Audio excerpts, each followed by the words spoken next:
Two friends texted me at once, and one whispered, "We need to talk alone." I wasn't expecting anyone to need me that night. It was one of those slow, muffled evenings where even the clock seemed tired, ticking like it wanted to stop early. I'd made instant noodles, half-watched a documentary I didn't care about, and told myself I'd sleep before midnight for once. That's when her name lit up my phone. Evelyn, the woman I had no business thinking about as much as I did. Her message was short, too short. "Are you awake?" My chest tightened, and I immediately hated that reaction. She was older, wiser, completely out of my league in every logical way. She was a friend, technically, though friend never felt like the right word. Not with the way I found myself replaying her voice after conversations, or noticing how she tucked her hair behind her ear when she was trying not to say something. I typed, erased, typed again. "Yeah, what's up?" I waited. 2 seconds. 5. 10. Before she replied, another notification pulsed onto my screen. Another friend, casual, familiar. But that second message didn't matter. Not when Evelyn's next text arrived. "We need to talk." Alone. The room suddenly felt too quiet. The TV muttered something in the background as if it started talking without me. I clicked it off. I stared at her words longer than I should have. "We need to talk." People didn't say that unless something important was buried underneath. I asked where she was. "Home." "Are you busy?" "Busy?" I was sitting shirtless with cold noodles. "Absolutely not." "No. Do you want me to come by?" There was a pause, longer this time. I imagined her reading the message, deciding if inviting me over was a terrible idea or just a complicated one. Then, yes. Just one word. But it landed like a hand gripping the inside of my chest. I threw on a hoodie and went to brush my hair down, catching my reflection in the bathroom light. My face looked too young next to hers, even in memory. Too unsure. But the way she looked at me sometimes, the small, lingering glances like she was debating whether to smile or step back. Those moments had kept me awake more nights than I'd ever admit. Walking down my apartment stairs, I rehearsed what I'd say if this was serious.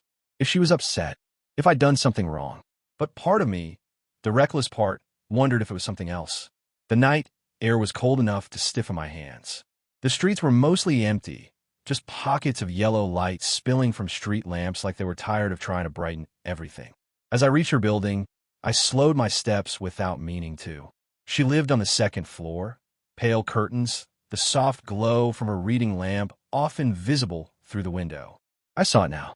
She was awake, probably pacing, probably rehearsing her own words. My phone buzzed again. I expected her. But instead, it was the other friend, the one who'd texted earlier. "Hey, I need to talk to you too. Alone. Tonight, if possible." A strange, cold ripple ran down my back. 2 messages. Same words. Same night. But I didn't care about balance or coincidence. Now my heart was beating for one person.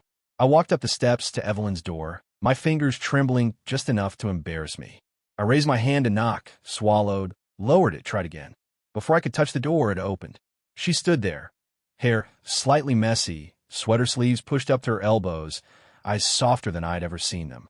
She opened her mouth, hesitated, looked at the floor. "Thanks for coming," she whispered. Her voice wasn't steady. And then, behind me, my phone vibrated again. A new notification. Sharp. Urgent. I didn't check it. But Evelyn saw the screen light up on my hand, and her expression changed in a way I couldn't read. Before I could ask why, a sharp knock echoed down the hallway behind us. Once. Then again. Someone else had come. And suddenly, nothing about tonight felt simple anymore. Evelyn didn't open the door all the way, just enough for me to slip inside. She kept one hand on the edge, like she was bracing herself. Or bracing me. I heard footsteps in the hallway behind us, but she shut the door before I could turn. The lock clicked too fast, too sharp. "Sorry," she murmured. "I just didn't want anyone else walking in." Anyone else. The words pressed against my ribs. Her apartment looked the same as always. Warm, books stacked on the coffee table, a half-finished mug of tea on the counter, but something in the air felt different tonight. Too still. Too loaded. She sank onto the couch, elbows on her knees, rubbing her palms together like she was trying to warm them. I sat on the opposite end, but felt too far. She must have thought so too, because after a moment she shifted closer. "You remember my ex-husband?" she asked, voice low. I nodded. I'd only met the guy once. Loud, charming in a fake way, The kind of man who smiled too much at strangers and never enough at the people he actually knew. We finalized everything 3 months ago, she said. But it left a mess. Not just a divorce. Me. She tapped her chest lightly, almost like she was ashamed to draw attention to it. I haven't really let anyone in since. Her words brushed something raw inside me, something I tried very hard to keep hidden. I didn't know it was still that hard, I said. She let out a small, humorless breath. I didn't either. Her gaze flicked to my hoodie sleeve, where my phone buzzed again in my pocket. That friend of yours, she said quietly. The one who needed to talk. Is it important? It's nothing, I said too quickly. She noticed. Of course she did. Evelyn had this way of looking at me, like she saw the difference between what I said and what I meant. Like she learned years ago how to hear silences louder than words. I swallowed. I'm here. This is where I want to be. She didn't answer, but her shoulders loosened just a little. I'd met her because I was close friends with her son for a while in college. That alone made everything complicated. Taboo even. Not forbidden, exactly, but questionable enough that I'd never dared to cross the line. Except I'd thought about it. More times than I ever planned to admit. She rubbed her thumb along her palm, the skin turning slightly pink. I don't know what you think of me, she said, but I'm not someone who jumps into messy things anymore. I leaned back, trying to steady my breathing. Maybe it's not messy, I said softly. Maybe it's just unexpected. Her eyes lifted, and something in them flickered. Fear, hope, something in between. We sat there in a quiet that wasn't awkward, just fragile. Then she reached for the mug on the table, but missed slightly, her fingers brushing mine instead. A small touch, barely there, but she didn't pull away, and neither did I. For a moment, neither of us breathed. Her voice came out like a confession she didn't mean to let slip. I don't want to lose whatever this is, even if I'm scared of it. Her fingers finally curled fully around mine, and the room felt different, warmer, closer, impossible to back away from now. Evelyn's fingers were still wrapped around mine when a loud knock shook the apartment door.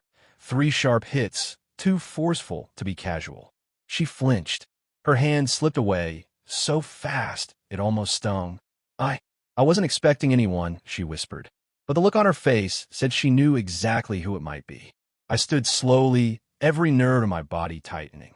Evelyn didn't move. Her breath went shallow, eyes fixed on the door like she could will it to disappear. Another knock, lower this time, but heavier. Someone who wasn't leaving. Stay here, she mouthed. She walked to the door, and I watched the way her shoulders pulled inward, like she was bracing for impact. She cracked it open only an inch. A man's voice slipped through the gap. Deep, too familiar. Eve, open the door. Her ex-husband. I recognized the tone from the one time I met him. Smooth until he didn't get his way, then edged with something meaner. Evelyn stepped halfway into the hall to block his view inside. It's late, she said. You shouldn't be here. I forgot my charger, he said, and a few other things. Just let me grab them. You moved out months ago. Still my place for another week, isn't it? He pushed lightly on the door, testing her hold. My chest burned, my hand curling into a fist before I even realized it. Every instinct told me to go to her, to stand behind her, beside her, anywhere except hiding in the living room like a coward. But she gave me a single, sharp look over her shoulder. Don't move. So I didn't. Her ex sighed in that frustrated, performative way. Look, I'm not here to argue. I just want my stuff. You'll get it tomorrow. He seemed to notice something in her tone, a tremor she was trying to hide. His voice softened. Are you okay? Evelyn swallowed hard. I'm Fina. Please go. A long beat. Then another. Finally, footsteps faded down the hallway. The moment the elevator dinged, her grip on the doorknob slackened. She shut the door and leaned her forehead against it like she'd been holding up the whole building with her spine. She didn't turn around. He still has a key, she whispered. My voice sounded rougher than I meant. Do you want me to stay? Just in case he comes back. She shook her head. That's not why you should go. I took a few steps toward her. Then why? Because this is exactly the kind of thing I warned myself about. She finally looked at me, eyes glossy but not crying. Letting someone new in before I've closed the old doors. The distance between us felt like a living thing, pulsing against my ribs. I'm not trying to replace him, I said softly. I'm just here. That's the problem, she murmured. You are here, and I'm starting to depend on that. Before I could answer, I accidentally shifted a little closer. A little too close. She didn't step back. Her breath brushed my chin. We weren't kissing, but we also were not kissing. Her fingers lifted, hesitant, trembling, and touched the edge of my hoodie like she wasn't touching me, just the idea of me. "Tell me to stop," she whispered. I couldn't. The air between us tightened, fragile and electric, until her phone buzzed violently on the counter, startling both of us. She jumped. I stepped back. The spell broke. On the screen glowed a message from her ex-husband. Forgot something else. Coming back up. Evelyn's eyes snapped to mine. And just like that, the night wasn't dangerous. It was about to become impossible. Evelyn's breath hitched the moment she saw the message. Coming back up. Her face went pale, not out of fear of him, but fear of what he'd see if he stepped inside. Fear of us. She grabbed her phone with a shaky hand. "You need to hide," she whispered. "Hide." I stepped toward her, pulse hammering. "Evelyn, I'm not going to hide from." She pressed her fingers to my wrist, quick, trembling. "Please, not for him. For me." The elevator dinged down the hall. Her grip tightened. I swallowed hard and slipped into the hallway next to her bedroom door, half visible, half hidden behind the frame. I could still see her, though. She was standing in the middle of the living room, arms folded tightly across her chest, as if trying to protect every vulnerable part of herself at once. A knock. 3 control taps. She opened the door, just enough to block the view behind her. "What now?" she asked, voice steadier than she looked. Her ex leaned one shoulder against the frame, eyes glinting like he'd caught a scent of something off. "Told you, I forgot something." "What is it?" she pressed. He let his gaze roam over her face too long, reading every flicker of tension. "You're acting strange," he said. "Who's here?" My jaw clenched. Evelyn didn't blink. "No one." He smirked. "Right. Because you always look like you've seen a ghost when you're alone." She tried to close the door. He stopped it with his hand. "Move." No, the way she said it, quiet, final, made him pause. Not because he respected it, but because he recognized it. That tone she must have used near the end of their marriage. His eyes narrowed. "Are you seeing someone?" The question sliced the room in half. From my spot near the bedroom door, I saw her shoulders tense, her fingers curl slightly inward. She didn't look toward me, but the silence pointed at me like a spotlight. "Even if I were," she said quietly, "it wouldn't concern you." His laugh was sharp. "You're unbelievable. You spend years telling me you're done with messiness, chaos, stupid choices." Evelyn swallowed. "And now you're what? Sneaking around? With some guy?" Her breath trembled, barely, but I heard it. Something in me snapped. I stepped out before I could stop myself. "Enough." His head whipped toward me. Evelyn closed her eyes for half a second. Fear, relief, regret tangled into one. Her ex stared. "You've got to be kidding me." The way he looked at me, like I was nothing, like she wouldn't possibly choose me, lit something hot and reckless in my throat. Evelyn reached out, grabbing my arm. "Don't," but I couldn't swallow it back. "I'm here because she asked me to be," I said. Her ex's expression changed, slowly, dangerously. "So this is real?" Evelyn exhaled shakily. "It's not your business anymore." He scoffed. "Eve, he's half your age." The words hit her like a slap. Her hand slipped from my arm. I stepped closer to her, not touching, but close enough for her to feel it. "She doesn't need your permission," I said quietly. "Not anymore." For the first time, her ex looked genuinely unsure. His gaze flicked between us, her flushed cheeks, my stance too close to hers. "You're making a mistake," he muttered. Evelyn spoke before I could. "If it is," she whispered, "it's mine to make." The hallway went silent. A breath held. A line crossed. Something irreversible settling between us. Her ex finally stepped back, shaking his head. "This isn't over." He turned and walked away. We didn't move until the elevator doors shut. Then Evelyn looked at me, really looked at me, like she was seeing the situation for the first time. Her voice broke the moment. Soft. Border. Exposed. "What are we doing?" I stepped closer, my heart pounding so hard it hurt. "Tell me to go," I whispered, "and I will." She didn't. Instead, her hand rose, slow, trembling, and brushed my jaw, a touch like a confession. We stood there, breathing the same thin air, every inch between us charged and narrowing. Just before she whispered, "Don't make me choose unless you mean it." And then she leaned in. Not a kiss. Not yet. But close enough that the next breath might become one. Her breath was warm against my skin, a whisper away from something irreversible, when her phone buzzed again on the table. She froze. I felt the change before I saw it. A single tension line pulling tight through her shoulders. I'm ignoring it, she murmured, eyes still on me. But the screen lit up again and again. 3 messages in rapid succession. Evelyn finally stepped back, exhaling shakily. I should check that. She didn't want to. I could see that. But she reached for the phone anyway, thumb hesitating before unlocking the screen. The color drained from her face. What is it? I asked quietly. She didn't answer. She simply handed me the phone with a stiff, trembling hand. 3 messages, all from the same sender. Her son, my former friend. Mom, why is he at your place? He just left our building. I saw him. Tell me this isn't happening. My stomach dropped. When he saw me earlier, outside the building, pacing before she let me in, he must have assumed I was there to visit him. He lived 2 blocks away. We used to hang out all the time. He must have followed me. Evelyn pressed a hand over her mouth like the air had turned too sharp to breathe. Oh God, Evelyn, no, she whispered, voice cracking.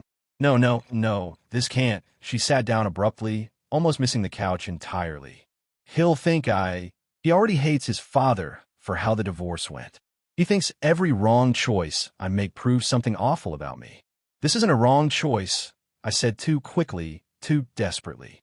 Her eyes lifted to mine, and they were filled with something that hurt worse than anger. Fear of losing her son, of losing me. He's going to come here, she whispered. Let him. No. Her voice sharpened, trembling. If he walks in and sees you here, he'll never speak to me again. She stood up so fast the blanket on the couch fell to the floor. She paced, small steps, tight circles, hands clasped in her hair. Then she turned to me, and the words came out like a blade. You need to go. It split the room. Split me. Evelyn, please. She was like saying it physically hurt her. Please don't make this harder. I stood slowly. My heart felt too heavy to lift, but I did. She followed me to the door, arms wrapped around herself like she was holding pieces together. When I reached for the handle, she grabbed my sleeve, so quickly it startled both of us. Wait. I turned. Her eyes were full, not with tears, but something harder to hide. If this were any other night, she whispered, I wouldn't let you walk out. The words hit deeper than any embrace. I stepped closer, unable to stop myself. Then tell me tonight doesn't change what you want. She swallowed, throat trembling. It changes everything, she said. That's the problem. A shadow crossed her window, someone approaching the apartment. Her son. She pushed me gently, voice barely holding together. Go. I slipped out the back stairwell just as a fist slammed against her front door. But before the door closed behind me, I heard her whisper, so soft she might have thought no one heard. I'm not choosing him over you. I'm choosing the only version of my son I've left. The latch clicked, and the silence that followed felt like something shattering. I didn't go home. I walked 3 blocks, sat on a bench under a street lamp that buzzed faintly above me, and tried to breathe. My hands were cold. My hoodie wasn't enough. My chest wasn't enough either. It felt too tight, too crowded with things I couldn't say. I told myself I'd wait 10 minutes, maybe 15, but I stayed almost an hour. I didn't expect her to come. Not after the way she pushed me out, after the way her voice cracked, trying to hold both worlds together. Then I heard footsteps, quick, uneven, almost frantic.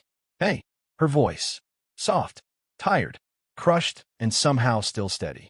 I looked up, and she was standing there in a coat she barely managed to button, like she'd thrown it on in a rush. Her son's apartment building was down the street, which meant she'd gone to him, faced him, chose him. She sat beside me without waiting for an invitation. The bench trembled slightly under her weight, or maybe that was just me. I shouldn't be here, she said softly. I know. She laughed under her breath, a small, broken sound. God, why do you always make this harder by not arguing? I didn't say anything. The silence between us wasn't peaceful. It wasn't hostile either. It felt like standing on a thin sheet of ice, both of us afraid one wrong word might crack it. Finally, she spoke.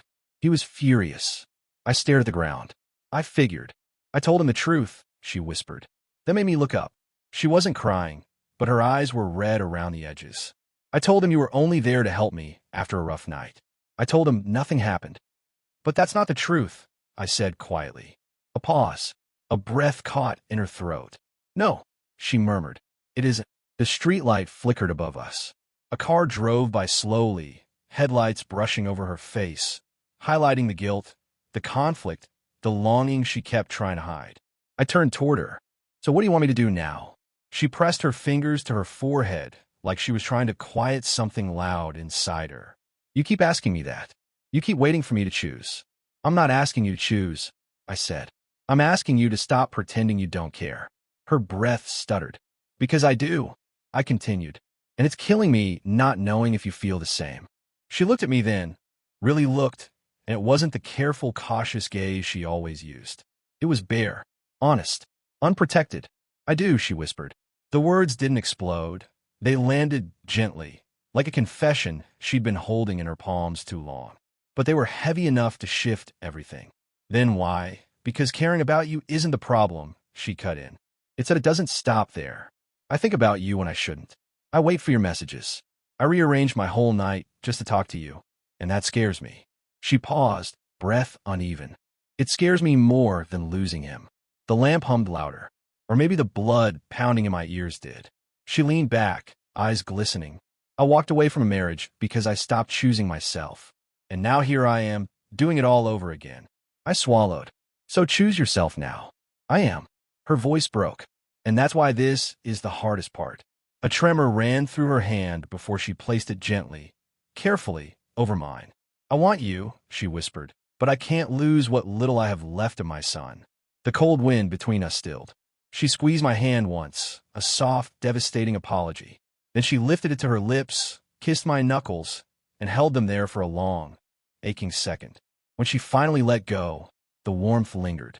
I don't know what happens next, she said, but I want you to know tonight didn't push me away. I nodded slowly, swallowing the ache. It just made everything real, she finished. We sat there under the flickering street lamp. Not together, not apart, holding the fragile truth between us like something that could still grow. Or break. And neither of us knew which one it would be. The next morning, the city felt quieter than usual. Not silent, just softer. Like it had exhaled with us after the storm of the night before. I wasn't sure what I expected when I stepped out into the pale sunlight. A fight? A confrontation? Regret? But Evelyn wasn't angry. She wasn't distant. She was just there. Her apartment door opened before I could knock. She stood there in a loose sweater, hair slightly mussed from sleep, but eyes steady. That same gaze I'd learned to read over the last few nights. Open, honest, unafraid to show a little of the chaos inside. You came, she said softly. I told you I would, I said.